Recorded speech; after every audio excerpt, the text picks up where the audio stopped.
Hello everyone. How is everyone doing? I hope everybody's fine.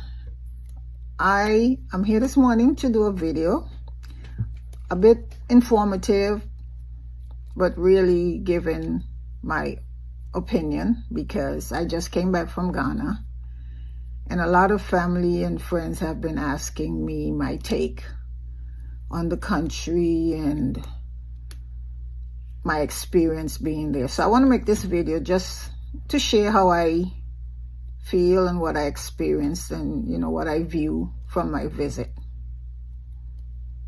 First of all, I'm in love with Ghana. I think Ghana is a lovely place. The people are warm and friendly.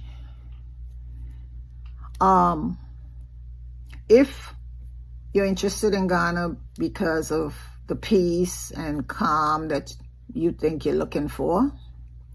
And some people are also interested because they hear that Ghana is really safe. One of my friends asked me, what about the crime? If that's your reason for going to Ghana, I think you should go. I went, and of course I'm back home now, but I'm going back again for good this time, right? Why? Because of the same things that a lot of people have experienced being there. And because I see the development that's happening in Ghana. I see that Ghana has a lot of potential. And I would like to partake in some of that. Before you go to Ghana, do your due diligence. Do some research. Go on YouTube. That's the best source. Go with an open mind. Watch different videos. There's some people who have not so positive experiences that they're sharing, and then there are other people who tells you that Ghana is rightfully the center of the world. So open your mind, look at all perspectives, and decide for yourself whether you think that's something to do. Ironically, I've been trying to come to Ghana since 2019, the year of return. That's when I got awoken, when the thing inside here woke up to going to Ghana, sorry. But then COVID happened and so on and so forth. And ever since then, I've been watching videos, just everybody's video I could come across, trying to make my mind up for myself as to whether I think it's a good thing to do. So do your own due diligence. And keep in mind that everybody experiences things from their own perspective, okay? Plan and budget. Do not go to Ghana, and I've heard a lot of people say this, do not go to Ghana expecting to be able to live on your savings because it's going to run out. Plan and budget. Know how much money you have, how much liquid cash, know what you have coming in. Consider that although cost of living for you from the West would be better than for people living, the local people in Ghana, consider also that prices are going up, prices of real estate, of places to live. And also, this is very important, because of the tariffs and all this stuff going on this side of the world, even the things that Ghana imports is going to be more expensive. So do your due diligence. Don't just go there all helter-skelter and then get surprised and have to turn around and come back home. I would suggest that you visit first. Don't just move to Ghana. Visit. I went for 1 week, and that was the one regret I have, that I didn't go for longer. So you go for 2 weeks if you can, or 3 weeks, a month, and really immerse yourself in Ghana so that you can understand what it's going to be like to live there. What I did was, I didn't have a lot of big goals. I didn't have big goals. I was not going there prepared to invest and even buy a home at the time or buy land. I just wanted to feel Ghana and see what Ghana is like. And I had that flexibility because I'm single and retired. I have no responsibilities, and I can come and go as many times as I please. Actually, I have a multiple entry visa, so I can go back to Ghana next month if I want to. So I wanted to go do some tourist sites and just take a little bit of time and meet with a realtor and go around and look at some properties and some different places to see where I may want to live. But if you're thinking about moving your family or moving a business and really settling down big time in Ghana, I would suggest you go and visit first. And if I had it to do in reverse, like if I had gone there thinking about investing, I would have put off doing the tourist thing for later. Because once you settle down in Ghana, all the tourist sites, they are going to be there. You can always do all those things at any other time. So if you can go and focus your efforts on getting in the economy and in the local scene and finding out where you want to live, how much money you can invest there, whether you want to buy a house here or land here or so on and so forth, that's what I would do. Another thing is, why do you want to go to Ghana? Why? A friend called me, reached out to me last night, asked me to call him because he found out that I had went to Ghana. And my first question to him was, why do you want to go to Ghana? I'm asking this question now because a lot of people are unhappy with what's going on in the West, particularly in the US. Me for one. And some of us have a I just want to get out of here attitude. But if you're going to go to a place like Ghana that's developing, that does not have all of the amenities and the comforts and the what's that word I'm looking for? I'm getting a little older, so I'm forgetting stuff. Where everything is available to you, if you go down there expecting that, you're going to be disappointed.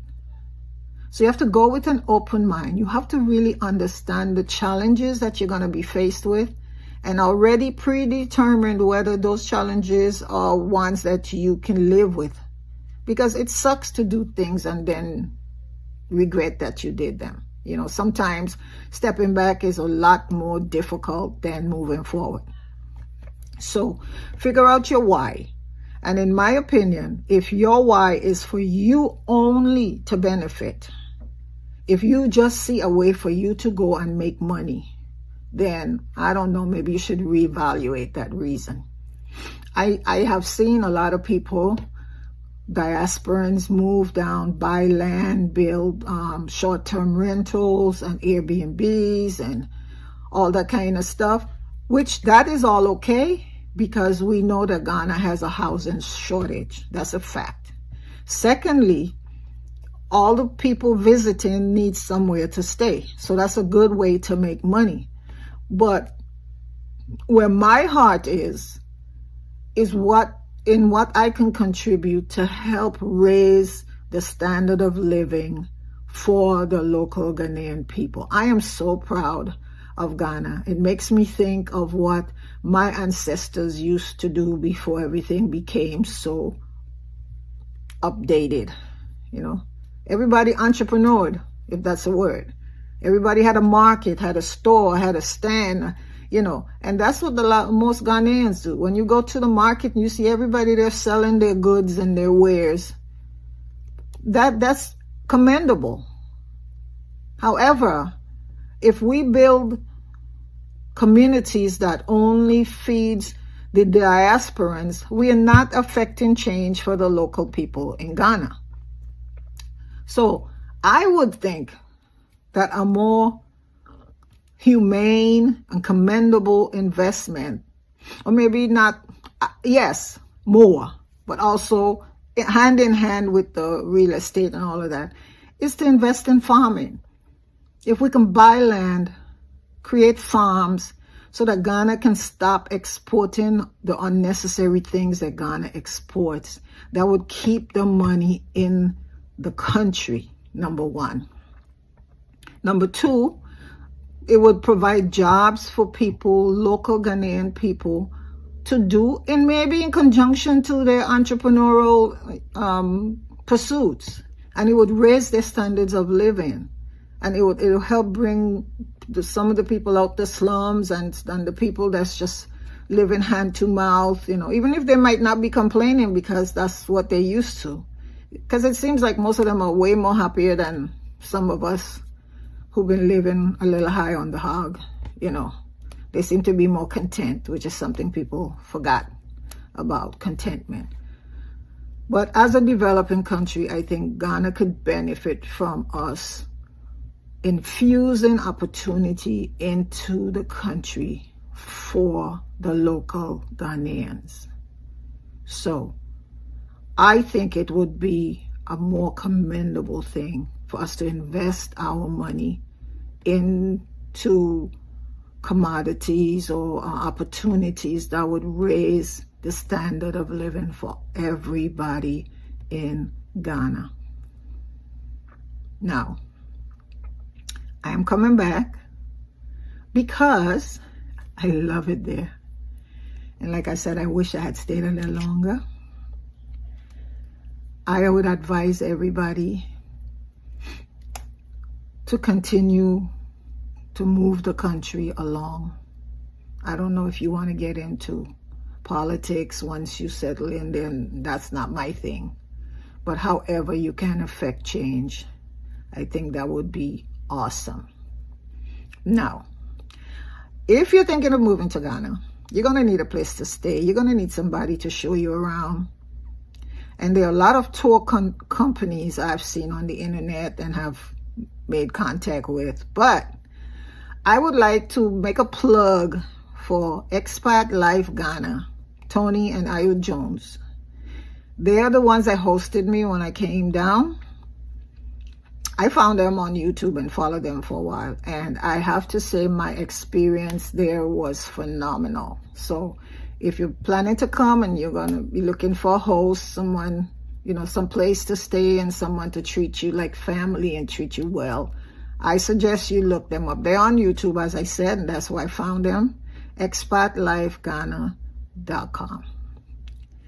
All right, well, I am on all social media. My name is Eudora, but my handle is The Vegan Carabian or Carabian.vegan. You can find me on every social media platform.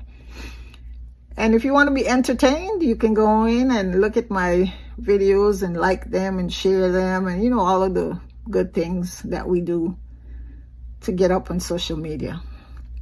And you can check out my videos as I will continue to make some. And I hope that I'll meet up with some of you in Ghana sometime soon. Take care.